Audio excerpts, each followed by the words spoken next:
Good morning, good morning. This is Sarah with Life with Training Wheels here for the Fall Equinox Astrology Chart reading and the beginning of Libra season Astrology Chart reading.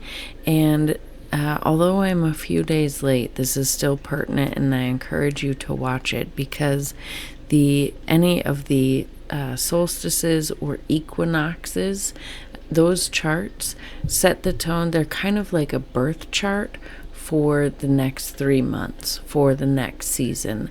So this chart that we are going to go over the moment the sun enters Libra, which marks the fall equinox, is setting the tone for the next 3 months, both for your personal life as well as for the world stage. And it is quite a dynamic one and a potent one because of the fact that it's coming just off of the heels of the solar eclipse in Virgo, right? So it carries a lot of the same potency, a lot of the same energy. A lot of times they don't fall, that close together. So it is a very potent season, but the shift between the solar eclipse chart, which does that energy in and of itself, and like the shock and awe that it brings, does kind of like whatever transpires over that solar eclipse season can last about 6 months until we get to the next full moon in Libra or in Virgo. This chart's energy is very similar, yet at the same time very different, and it lays the foundation for the next 3 months. So I definitely want to go over it. Basically, solar eclipse energy was a lot of endings as well as planting new seeds. This one, just a day later, has a lot of new beginnings to it. So I do want to get into it. It's very dynamic. Like I said, it lays the foundation for the next 3 months.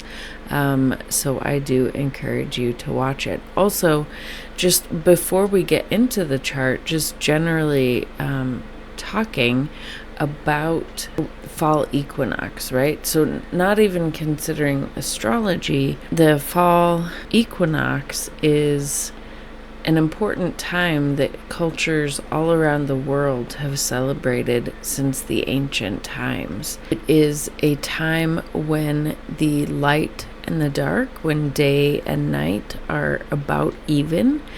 So the darkness during the day and the light during the day are about equal. So overall, it is a time when we kind of recognize the balance in our life. It's also considered the second harvest in a lot of traditions. So, a lot of times a first harvest has already come through, and now is the time of the second harvest and starting to prepare for the winter season, right?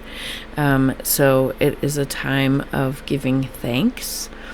It is a time of just taking a moment to recognize all that you have and be grateful for it and honor those things that you have.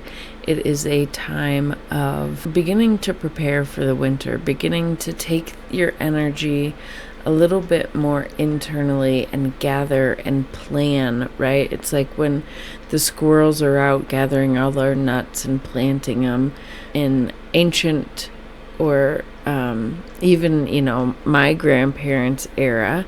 It would be the time when you start really preparing your food to get you through the winter, like canning and, root cellars and things like that. Just preparing for the slower season, preparing for the dead season, preparing for the winter, the hard months, the death cycle of the earth, right? Everything has a death rebirth cycle, and at the fall equinox, we're basically preparing for that death cycle, right? And it's big in so many cultures. A lot of people go watch the sunrise like at Stonehenge, or I can't remember, it's in Mexico, I believe, somewhere. I can't remember exactly which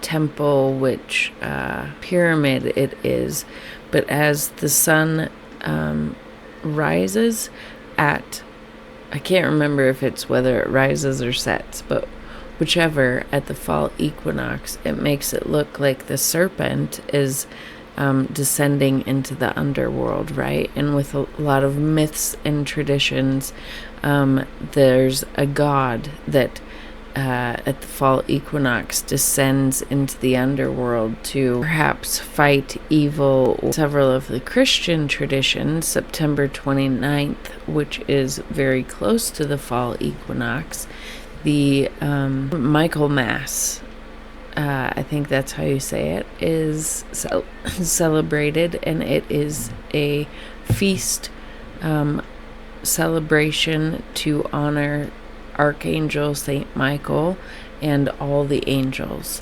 And Archangel Michael, there are some traditions that do correlate him with Jesus, that Archangel Michael is Jesus before he came to the earth and then returns to Archangel Michael after. Not all traditions believe that, but there are some Christian traditions that do believe that and interpret the Bible that way.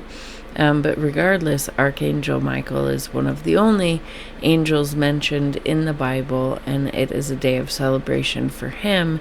And he is the one that supposedly on September 29th, where they get the date, I'm not sure, but defeated Satan and cast him out of heaven onto earth.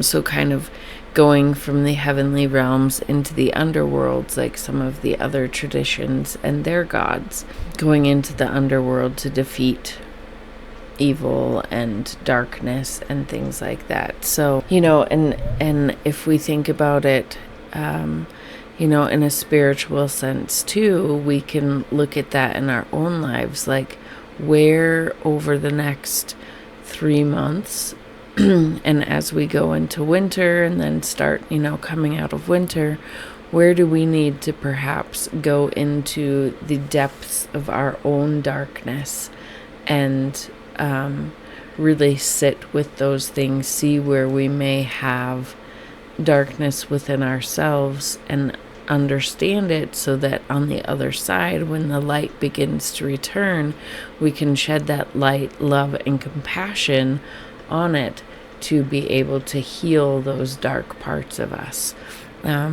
So it is an important time in all traditions to kind of recognize and honor that light and dark. And then also, it's a day where the light and the dark is balanced. So it's a day to also, as we descend into this darkness, into the darker nights in the northern hemisphere anyway, I really think it's a time to honor balance, honor, one of the things that at the solar eclipse I talked about, and we're going to be talking about with this astrology chart as well, as we're being called to be balanced, not only in our personal lives, but also in relationships, right? That is what Libra season is about.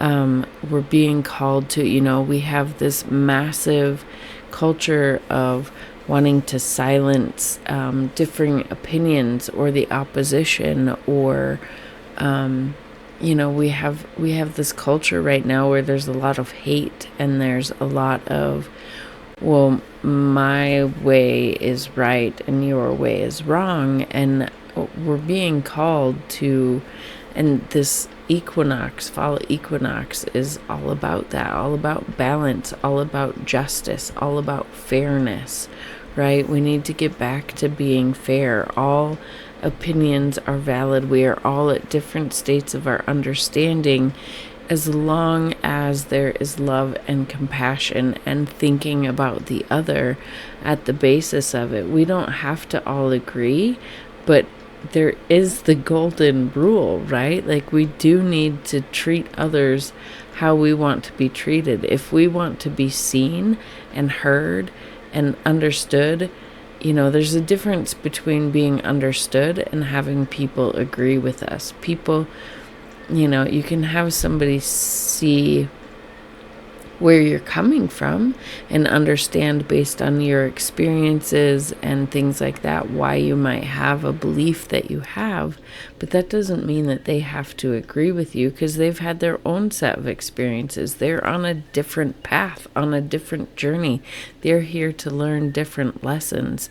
So as long as we are coming at one another with love and compassion and understanding and treating each other with kindness and fairness and justice, then I think this world will be a better place. But if we come at people with this darkness, with this evilness, with this hate, then the world is just going to crumble. And I think a lot of it too, at this equilibrium, is also a reminder that you individually have the choice to look at the world in a glass half full versus glass half empty kind of mentality, right? You can take the fall equinox and you can look at it like, well, there's more light than day, or there's more light than dark, or there's more dark than light, right? Really, it's equal.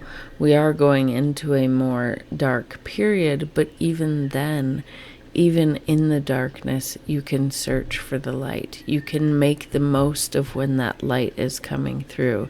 You can, attract more of that light to you, in kind of more of a metaphorical sense, but, where you choose to focus, right? As we go into this dark season, do you choose to focus on the dark, which we do need to focus on it. We do need to recognize that it's there. We do need to, within ourselves, see our own darkness. We do need to, as a society, I think, it is a time when we do need to look at, well, the economy is crashing. The job market sucks. Everybody's being fired. AI is coming in and taking jobs. Industries are slowing down because of high inflation, high costs, all those things. The housing market is crashing. The auto market is crashing. Like, things don't look good. So now is a time to prepare for these more dark times to come and to take it seriously. So on the external, it's a time of that preparation. It's also a time of that preparation internally, to look at our own darkness, to look at where we might need to prepare and, root out some of the things that we don't like to see, and in ourselves, and be able to heal them, and to really to figure out how to get through the darkness, to figure out what do we need to do emotionally, spiritually, whatever, to be able to endure hardship, right? Endure going into the depths of ourselves and rooting out any evil or any dark thoughts that we need to root out. How can we hold on to that light, hold on to love, hold on to compassion, those types of things, to be able to see the darkness within us when it comes, and to be able to make it through that darkness and see the light on the other side. So that is just my spiel about that. Now let's go ahead and get into the chart, and remember that this sets the tone not only for the day of the fall equinox, but also sets the tone for the next 3 months of events in your own personal life, as well as for the collective and the world at large. Okay, so here we have the fall equinox chart. the beginning of Libra season. So happy birthday, all of my Libras. Check the link in the description below. I do offer, since it's your season, a solar return chart reading for you at a discounted price. It is 25% off during your birthday season. So if that is something that you are interested in, check the links in the description box below. You know, the solar eclipse chart had a lot of planets at 29 degrees. The two things that are different in this chart that make a big impact are the sun here has moved from 29 degrees of Virgo to 0 degrees of Libra, marking the beginning of Libra season and the fall equinox. Then we also have Mars moving from 29 degrees of Libra to 0 degrees of Scorpio. So what this does is takes the solar eclipse chart, which again will be active, like those endings and new beginnings are going to be, you know, the seeding point for those is during the eclipse season. Might, you know, show up, the seeding point may have been during the eclipse or around the eclipse, but things aren't potentially going to manifest or show up, or it is going to show up perhaps over the next 6 months. It's not always right immediate. So then those endings and beginnings and figuring them out, you are still working through that energy, but now we are shifting as well to this energy of new beginnings, right? So we're both focused on the endings and the beginnings, but now the energy is more focused on those new beginnings. It's really potent because, you know, at the solar eclipse, I talked a lot about how Mercury, right here, and Mars were in Libra, right? A lot of the energy was focused on this Virgo, the being very detail-oriented, analyzing, not getting lost in lies and deception and things like that. But there was a heavy focus on this Libra area as well, of making sure that we were remaining balanced in our thought and communication, making sure that any action with Mars that we wanted to take was balanced and focused. And so now we have the sun following those two planets into Libra for the next month. So our focus is going to be even more on that balance, right?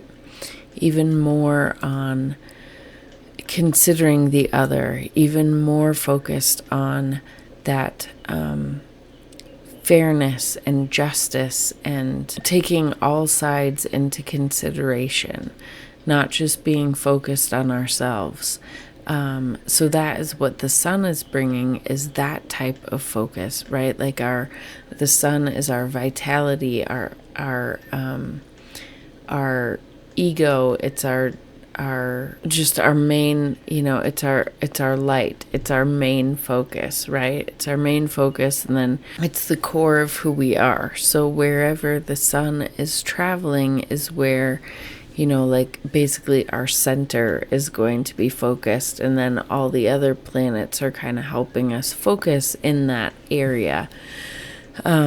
So we are going to be even more heavily focused on how do we balance ourselves with others. So this is really beautiful because this is the type of healing that we need. Now, Libra can also be, you know, since it does represent the scales and the legal system and balance and justice and things like that, it can also represent, you know, on a more shadow side, it can create more division rather than more of a coming together. That would be the shadow expression of Libra, is more division. But what I think overall as a world we are going for is more togetherness, more agreements, more fairness and justice, and more thinking of the not just ourselves, but taking the other into consideration. So that's beautiful that we have that energy with the sun following Mercury and Mars here in Libra. So then talking about this Mars in Scorpio, at the beginning degrees of Scorpio.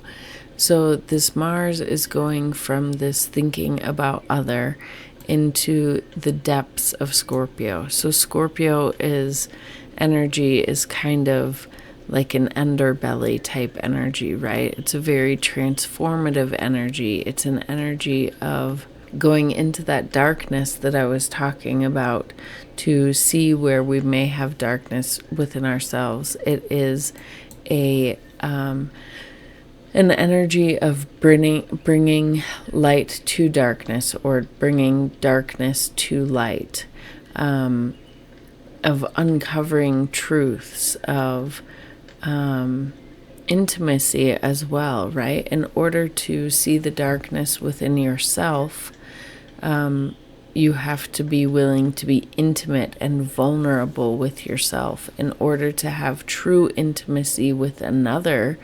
Because Virgo is also about that intimacy with the other, right? Or Scorpio. Scorpio is, intimacy and transformation, right? Sex, death, and taxes, the death rebirth cycle, which is a very intimate cycle. The sex cycle, which is also a death and rebirth cycle, is a very intimate cycle, but not just on physical levels, but on mental and emotional levels, right? So in order to be intimate with somebody, you have to be willing to be vulnerable. So Mars is here giving us the motivation, the drive, the willpower to be intimate, to go into the depths, to discover the truths, to go into the depths of, okay, we may disagree on some things. Why do we feel like, not just taking the conversation on a surface level, but going deep? Why do you feel the way you do? Why do I feel the way I do? Can we go deep? Can we be willing to be vulnerable with each other? Go deep so that we can understand each other. Can we go deep into maybe things that are hidden from ourselves? Things that we have hidden from ourselves, that we have too much guilt and shame around in the past, that we haven't wanted to address it. Are we willing to go there now? Mars is giving us the willpower and the warrior spirit and the motivation to go to those depths. Are we willing to go to those depths with others as well? Are we willing to see the truth of the belief systems that we hold, and why we believe them, and where we got them, and are they serving us well or not? That is what Scorpio is bringing, and Mars and Scorpio. So there's a couple things too. So with these two, the sun and Mars moving to 0 degrees, we now have so many planets at this beginning, this seeding point, right? The beginning, the 0 point of any cardinal sign, which would be Libra, Capricorn, Aries, and Cancer, is they're considered world points. They're the seeding points for new beginnings for the world, for the collective, as well as yourself. But the beginning points of any sign are the seeding points of pure potential, right? Pure potential of possibility within those signs.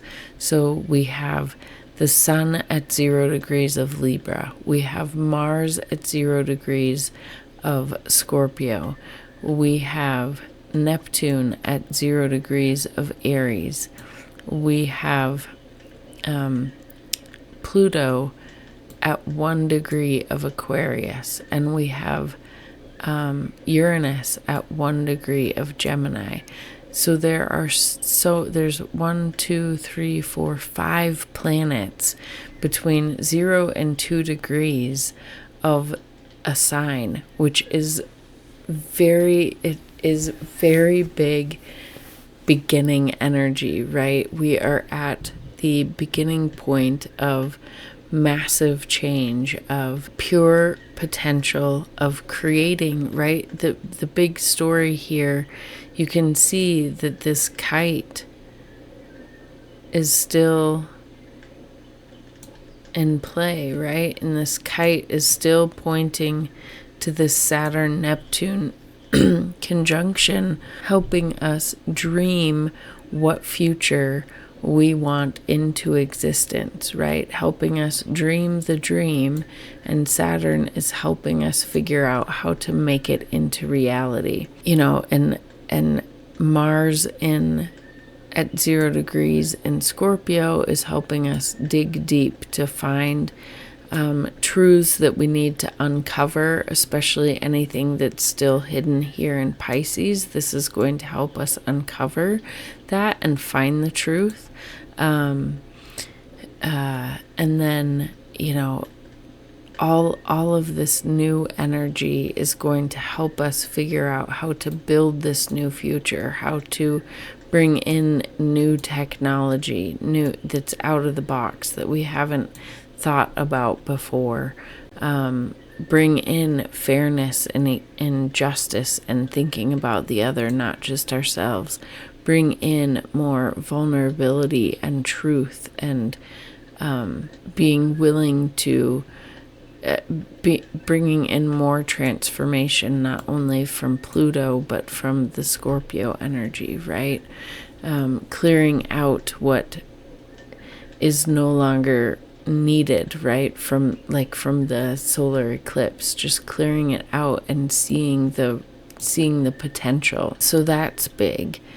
The other thing that I think that's worth mentioning is that so we're still kind of in this beginning and ending phase, right? So we have all this pure potential, but we have that 29th degree energy still holding on from the eclipse as well as the fact that we have so many planets still retrograde, right? Uranus is still retrograde. Neptune is still retrograde. Saturn is retrograde. Chiron is retrograde. Pluto is retrograde. Right? So we still have all these big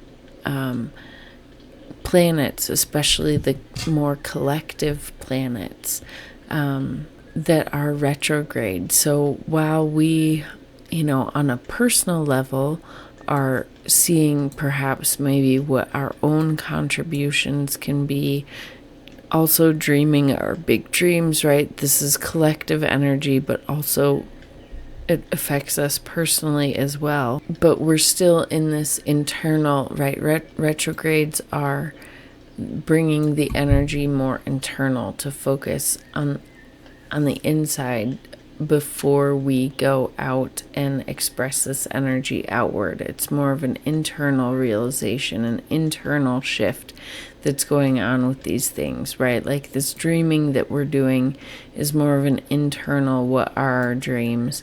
It's more of an internal understanding, so we can have and to have a basis, right? And then going back to the eclipse of all this Virgo energy, having the details worked out, having the details of, okay, well, we're considering all of these things. How do we, and this is where we think we want to go. How are we going to actually do that? Does this feel true? Or is this, it's kind of a returning home to yourself energy, like shutting out the noise of the world, coming home to yourself. What do I feel? What do I understand in all these areas of my life, and what is going on in the world, and what type of world do I want to see? What type of world do I want to create? It's all this internal. And then once all these planets shift direct later this year and into next year, and once they move into their planets on a full-time basis, because we still have Saturn retrograding in Pisces, Neptune is going to be going back into Pisces, Uranus is going to be going back into Taurus for a bit, and then next year in 2026 they will all be returning to their sign where they will complete their cycle. So not only just once they turn direct, but also once they turn direct and go back into the signs where they're going to be on, that is when we're going to really be able to make some moves and make the stuff that we're contemplating right now happen, right? So now really is this seeding point, and it's very important. And I think that's why all these planets are retrograde, helping us go internally, helping us shut out the world, helping us determine and have our own discernment of what is true for us. The world may be telling us this, but what do we feel, right? So I think this time of reflection is really important to start maybe playing with some ideas, some like trying some things out. I think this is a time of where we think, we're going internally. We think we want these things. We think we want to build our future in this way. And this is a time of really like kind of trying it on. But then next year, when everything is direct and at those 0 degree points as well, things are really going to start to be able to take off and to manifest and come into form. But right now is the true seeding point. So that is beautiful. Like I said, we do still have this kite pattern going on, which is important because it is still focusing our energy on this dreaming and building, which I talked about. We also have, this mini grand trine, which is huge because it's all these outer planets coming together, which is very, very, very rare. Like once, I don't know that this has ever happened in history, and I have gone over that before. And if you'd like me to do a video specifically again on how not again, I've just mentioned it in videos, but if you'd like me to do a video specifically about how rare these combinations are, because it is kind of mind-blowing. Like over the last 2,500 years, or 3,000 years actually, this Saturn-Neptune conjunction has happened 5 times. That's it. Like, this stuff is very, very rare, and never has it happened all together at once. So this is massive energy, and that I am interpreting as divine protection, divine guidance toward the highest timeline, toward divine truth and understanding. And I think there is going to be not only so many truths uncovered about all the things that our governments and things have hid from us, but also potentially religious institutions. And I think there's going to be a lot more understanding about who we are, why we're here, that we can have direct access to the divinity within us.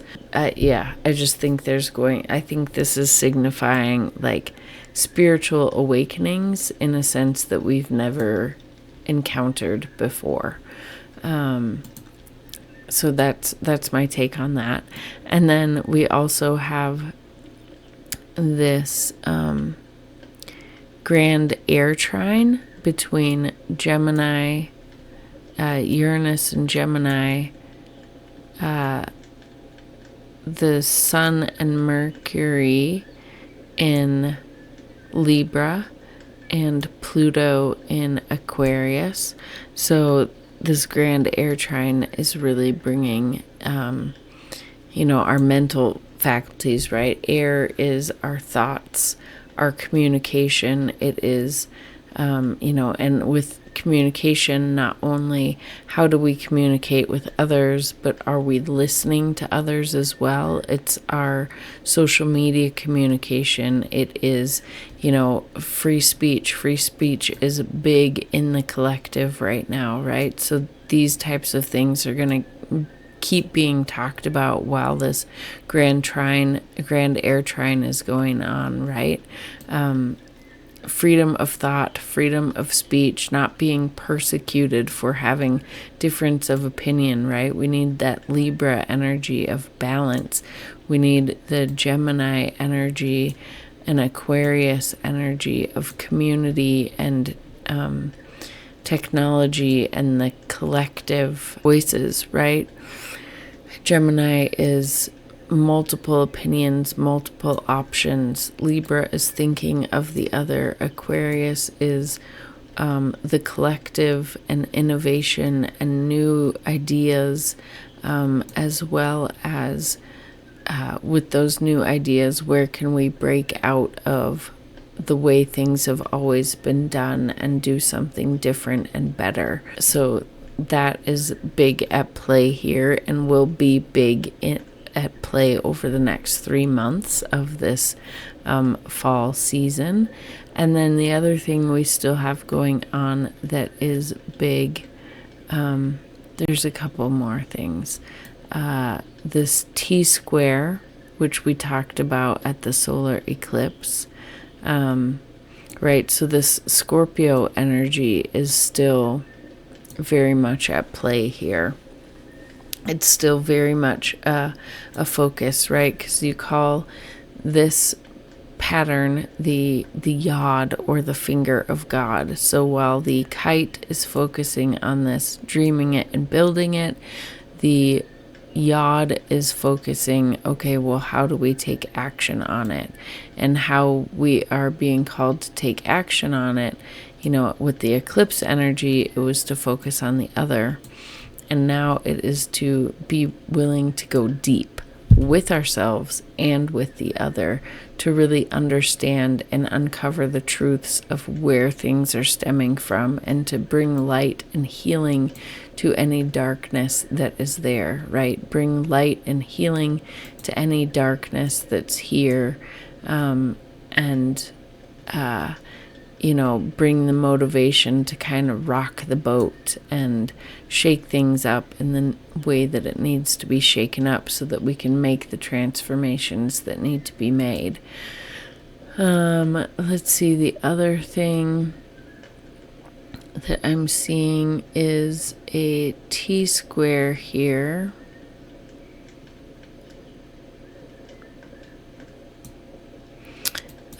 And T-squares have focal points as well. So this T-square is challenging energy, right? Because you have two squares. Squares usually want you to make a decision, or come to some sort of compromise. And then oppositions want balance. So the play here is between Mars wanting to go deep, finding truth in Scorpio.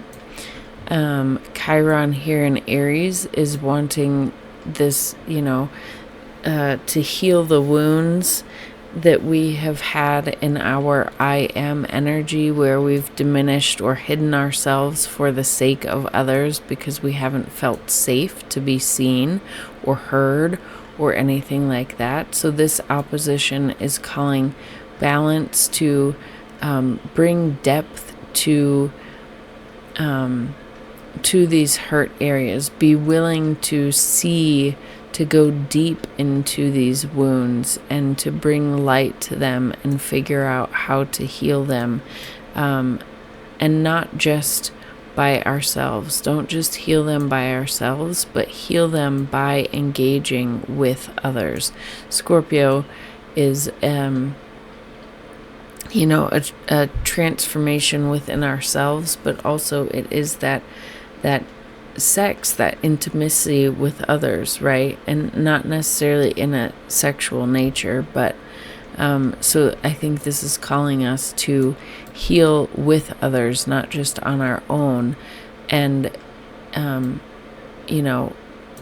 this is on a more personal level, and Aquarius again is the more collective level, and being willing to dive into, where we might be holding on to power or giving power away. Pluto is very much a planet of power, but it also wants to discover the truth. So perhaps this is and with Pluto and Aquarius representing the collective, where have the collective ideologies shaped and contributed to this wounding, and how can we break out of the box of the control that this has had for us, so that we can feel free to be seen and feel free that our ideas are worthy of being seen, and be willing to change the world by being vulnerable and intimate with others and seeing their sides and being willing to show our vulnerability, right? The way that we're going to heal ourselves and the world is with our willingness to be vulnerable. Also, with this T-square, I just want to point out that sometimes if the T-square is feeling overwhelming, one of the ways out of it, the ways to deal with that energy, is to focus on there's an opposition here. It would be to focus as well on the missing opposite point if this were a square, right? A grand square. So the opposite point is in Leo. Leo is all about the heart, all about passion, all about creativity. So, if we're struggling figuring out how to bring all these things together and balance them and make the choices that we need to remember to come back to our center, come back to our heart, come back to our creativity, come back to asking the question, are we leading from a place of love? Stay the 23rd, the trine becomes perfected. These trines become exact the next day. So the energy just keeps building and getting stronger. And then if we move forward to the 24th, which would be today. Oops. I went forward.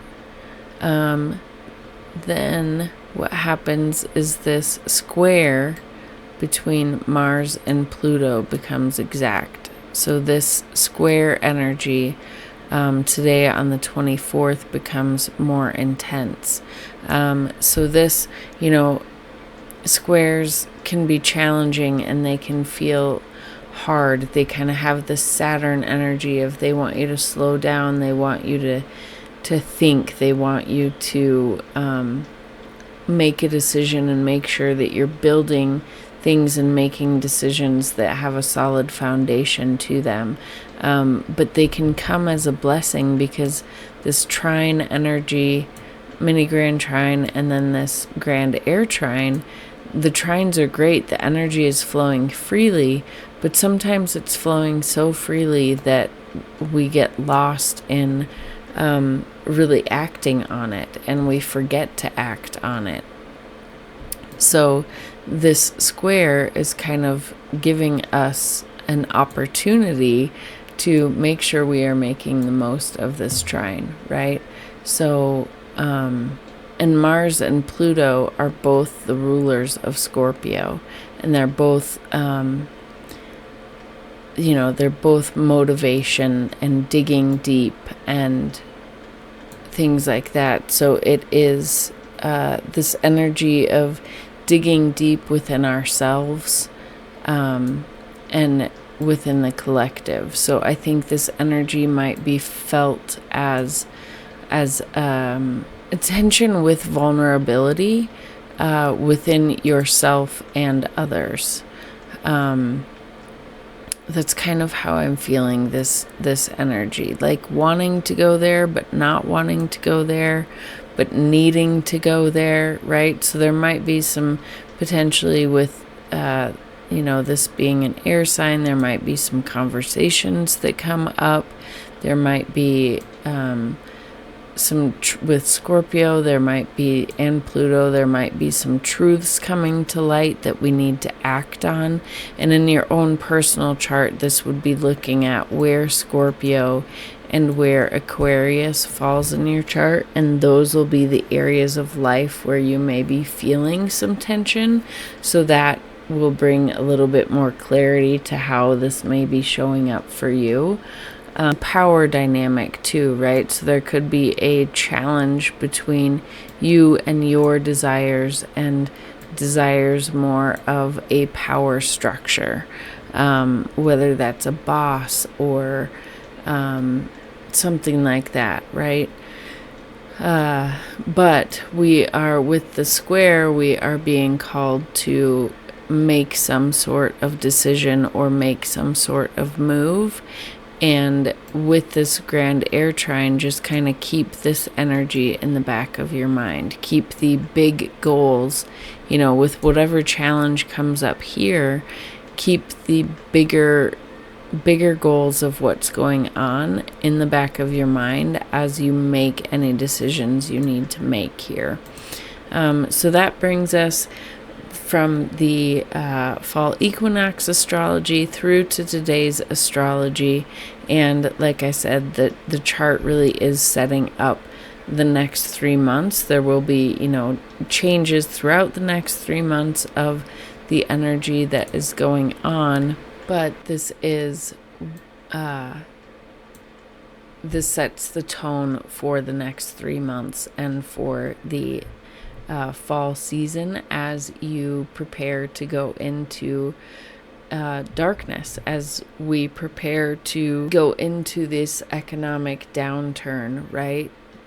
This chart is reminding us to keep the faith, but to think of others, but to make the plans, right? To make the plans of how we're going to get through it, to make the plans of, okay, we see things crumbling and we know and agree that these things do need to crumble, but how can we put our one foot in front of the other to make it through this darkness? And then on the other side, how are we going to start making it better, right? So now is kind of like this, okay, how are we going to survive the next 3 months? And with the bigger idea in the background of what do we want to make happen in the future, right? Like once the light starts returning, and all these planets turn direct and move into their new signs, how will we be able to